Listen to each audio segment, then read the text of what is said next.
Alors, qu'est-ce qui vous embête le plus dans cette réforme du collège, si on prend un ou deux points principaux? Et ce qui nous pose principalement problème, c'est effectivement des dispositifs très lourds, inopérants dans les établissements avec les EPI, qui se font déjà en partie, mais sur la base de projets mûrement réfléchis dans les établissements et non pas de manière mécanique et systématique telle que c'est prévu. Nous, au SNES, nous ne sommes pas contre l'interdisciplinarité, bien entendu.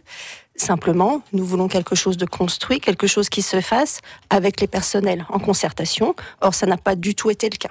On va imposer en fait finalement aux enseignants de travailler avec d'autres collègues sans qu'ils aient eu le temps de croiser leurs regards, de chercher des thématiques qui pourraient les intéresser et surtout avec une forme de volonté ministérielle très forte, très vive, là où il faudrait du temps justement pour que les collègues s'approprient les thématiques, s'approprient surtout les enjeux de cette interdisciplinarité parce que on peut vite y perdre beaucoup de temps pour avoir un rendu éducatif qui est très faible. Ça va être compliqué à mettre en place, c'est ça que vous nous dites? C'est à ce point compliqué que beaucoup d'établissements ont déjà fait le choix, avec les chefs d'établissement, depuis l'année dernière, de faire des versions, on va dire, pour l'affichage. Car c'est pratiquement impossible à mettre totalement en place tel que prévu par les textes.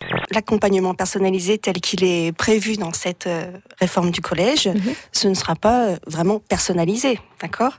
Ça se fera la plupart du temps en classe entière, comme ça se fait en lycée. En lycée, il faut savoir qu'on fait de l'AP à 35. Donc, où est la personnalisation quand on a 35 élèves devant soi ?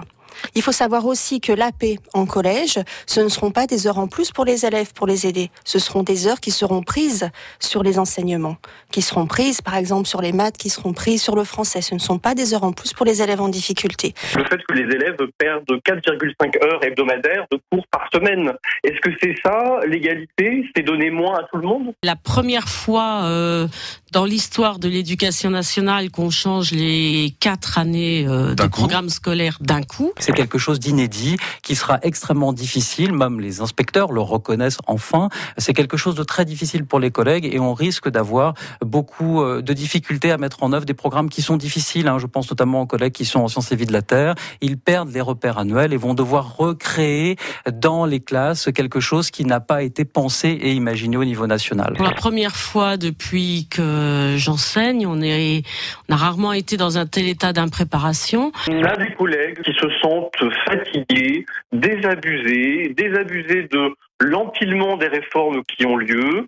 On a une réforme du lycée qui a eu lieu en 2010 et dont le ministère peine à faire le bilan parce qu'on sait qu'il y a des choses dedans qui ne vont pas et que le ministère n'a pas trop envie d'en entendre parler. Les réformes, on peut effectivement communiquer beaucoup dessus, mais sur le terrain, si elles sont difficiles à mettre en œuvre, on ne peut pas réformer sans les enseignants et sans les écouter.